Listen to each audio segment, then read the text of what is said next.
Hallelujah. हम दुआ करेंगे और ये दुआ उन लोगों के लिए होगी जिनकी दुआ ये दरखास्तें आएंगी। कोई है तो नाम जरा बुला दे उनका, पुकार दे नाम उनका। हालेलुया। हाँ जी, ठीक है जी, ठीक है जी। ये दुआ हम ऐसे लोगों के लिए करेंगे जिनका नाम आप पुकार रहे हैं। प्रवीण के लिए, जी हाँ। राजा सुनील के लिए, किसके लिए? जमीला के लिए, रियाज के लिए, रेहाना के लिए, आप के लिए, किसके लिए? वाह के लिए। हालेलुया। रबीना को कैंसर है, अम्मा के लिए, नायरा के लिए, नायरा के लिए, ठीक है जी। सारे नाम ठीक है जी। इसके लिए भी, बच्चे के लिए भी दुआ, ठीक है जी। नसरीन के लिए भी दुआ करेंगे। 2 बेटियां हैं जो 22 साल से 23 साल से बुजुर्ग गिरफ्तार है, उनके लिए भी दुआ करेंगे। एक और भी आ जाए है जो 23 साल से बुजुर्ग गिरफ्तार है, लैना सीधियां कर लो, बोलते बोलते लैना डिंगियां कर चलिए। हालेलुया। नाम पुकार दिया आपने, लैला साइमा सबके नाम। मैनू नाम दसो जी, मैनू साइका का नाम सुधार सुन लिया, मैं नाम सुना तो कोई गल नहीं। ठीक है जी, जिनका नाम आपने पुकारे हैं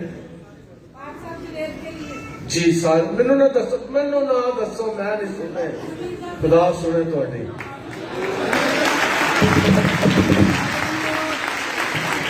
जब आप नाम लेते हैं तो मैं सिखाना चाहता हूं, पहले भी मैंने सिखाया था, ये मत समझे कि नाम मैं सुन रहा हूं, मेरे सुनना कोई फर्क नहीं पड़ना, ना खुदा सुनेगा तो फर्क पै जाना। खुदा शिफा देगा, शाफी खुदा है, मैं शाफी नहीं हूं, मेरे पास शिफा नहीं है। मैं भी आपकी तरह ईमानदार हूं, लेकिन कलाम में लिखा है कि जब जमीन पर 2 या 3 शख्स किसी बात पर इत्तेफाक करके मेरे आसमानी बाप से मांगेंगे तो वो उनके लिए कर देगा। खुदा आपकी दुआ को सुनेगा। वो आज उसकी हजूरी है, वो जहाँ मौजूद है, वो हमारी दुआ को सुनता है, हमारी इल्तिजा और मुनाजात को सुनता है, हमारी दुआएं दरखास्तों को सुनता है। पाजी अकाश साहब आएंगे और दुआ करेंगे। आप सारे हाथ उठा लें और जुबानें खोल लें, मुंह खोल लें, गले खोल लें, अपने खुदावंद के आगे पुकारे, खुदावंद के आगे चलाएं। Hallelujah, hallelujah. यीशु शाफी है, यीशु फाते हैं, छू ले यीशु। खुदावंद तेरा शुक्र, तेरे नाम की तारीफ, तेरी ताज़ीम तमजीद करते हैं, क्योंकि तू हमारी दुआओं को सुनता और जवाब देता है।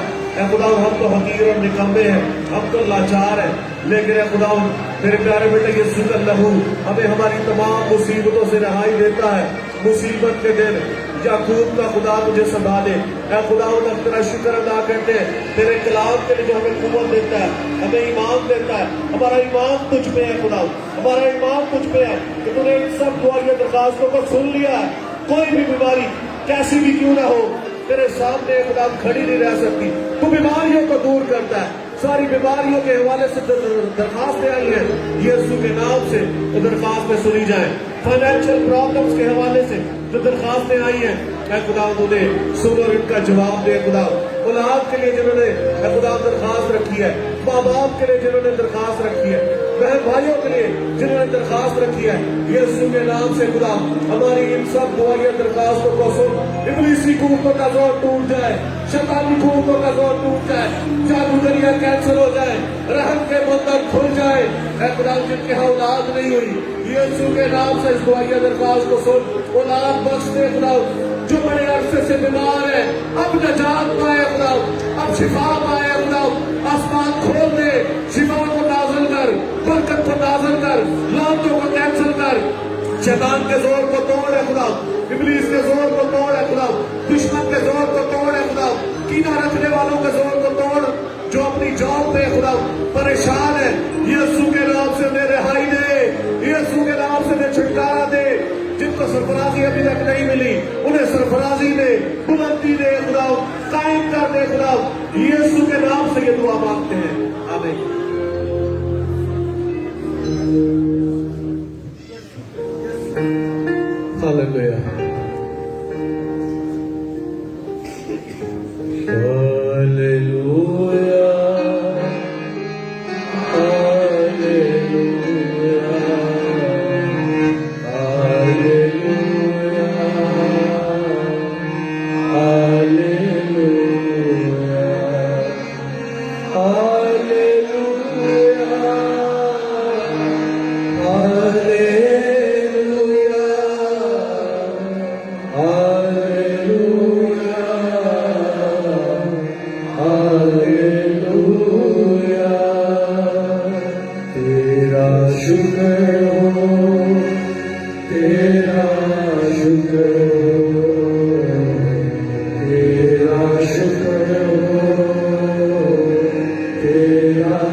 हम तेरी मेहनत करते हैं, नए लोगों को लेकर आ, नए लोगों को लेकर आ, पुराने लोगों को बहाल कर, जो किसी जगह दुआ के लिए नहीं जाते किसी जगह दुआ करें, वो यहाँ आया करें, वो यहाँ ताकि मिलकर आके मिलकर हम तेरी इबादत करें, तेरी इबादत करें, कलीसिया बढ़े, कलीसिया बढ़े, तरक्की करे, तरक्की करे, प्रेस्बिटेरियन कलीसिया पाकिस्तान प्रेस्बिटेरियन कलीसिया पाकिस्तान बहाल हो जाए, बहाल हो जाए, ग्रोहबंदी जाती रहे, ग्रोहबंदी जाती रहे, करप्शन जाती रहे, करप्शन जाती रहे, लानतें जाती रहे, लानतें जाती रहे, अच्छी लीडरशिप मिले, अच्छी leadership, जो चर्च को मुतफिक कर जो सके, चर्च को मुतफिक जो कर चर्च को सके, मुतहद कर जो चर्च को मुतहद सके। कर यीशु के नाम से यीशु के नाम से सारे बोले आमीन। आमीन।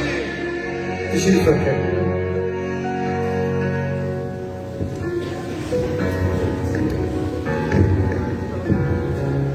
हालेलुया। हम खुदा के जिंदा कलाम में से पढ़ेंगे। मुकद्दस पत्ती की मार्फत लिखा गया इंजीली बयान, 2 बाब और 19वीं आयत से। मुकद्दस कलाम में से पढ़ेंगे।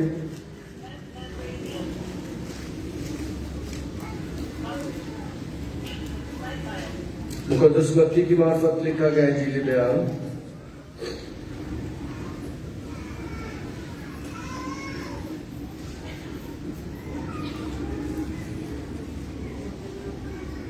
2 बाब और 19वीं आयत में ये लिखा है,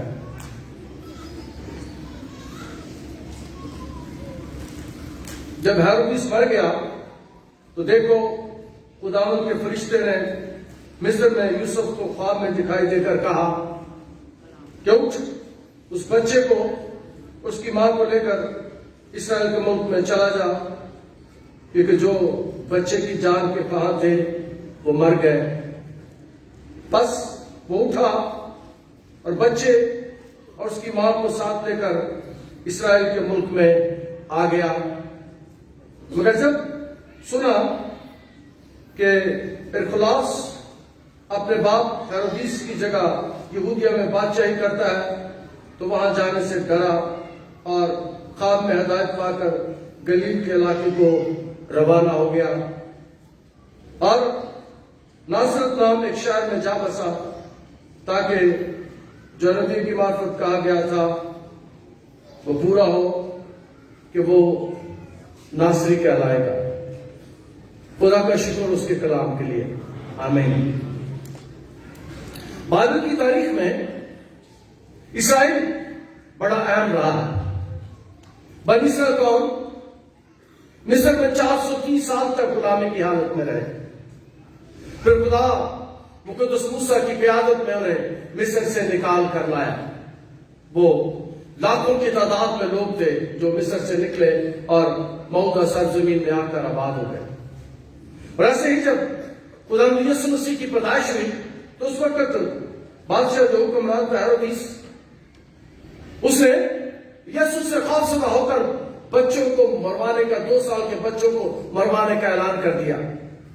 और ऐसे में खुदा के कलाम इस बात को बयान करता है कि खुदा यीशु मसीह को उसकी मां और बाप लेकर मिस्र को चले गए। एक दफा वहां से कौम निकली है और यहां पर जब खतरा है तो वो खुदा का कलाम बयान करता है कि मुकद्दस मरियम और मुकद्दस यूसुफ से लेकर मिस्र को चले गए। और ये काम जब हुआ तो उनकी रहनुमाई खुदा के फरिश्तों ने की। खुदा के फरिश्ते ख्वाब में दिखाई दिया, उसे काट के चला था, फिर उसे वापस आने के लिए भी। और अगर हम मुकद्दस मत्ती की मार्फत लिखे गए इंजील बयान के पहले और दूसरे बाब का मुताला करें तो यहां हमें बहुत से अजीब काम नजर आते हैं। फरिश्ते मुकद्दस मरियम के पास भी आते हैं और फिर हम देखते हैं कि यीशु मसीह की जब पैदाइश हुई तो 20वीं आयत में पहले बाब की वो इन बातों का सोच ही रहा था कि खुदा के फरिश्ते ने उसे ख्वाब में दिखाई देकर कहा, यूसुफ इब्न दाऊद अपनी बीवी मरियम को अपने यहाँ लेने से ना डाल। फिर हम देखते हैं कि जब खुदा यीशु मसीह की पैदाइश होती है कुदरत पर साया डालती है और फिर हम देखते हैं कि सितारे पूरब से जो लोग आते हैं यीशु को सीधा करने के लिए लेकर आते हैं। फिर जब फरिश्ते ने यूसुफ को कहा 13वीं आयत में, फरिश्ते ने यूसुफ को दिखाई देकर अपने बच्चे को उसकी मां को लेकर मिस्र को भाग जा।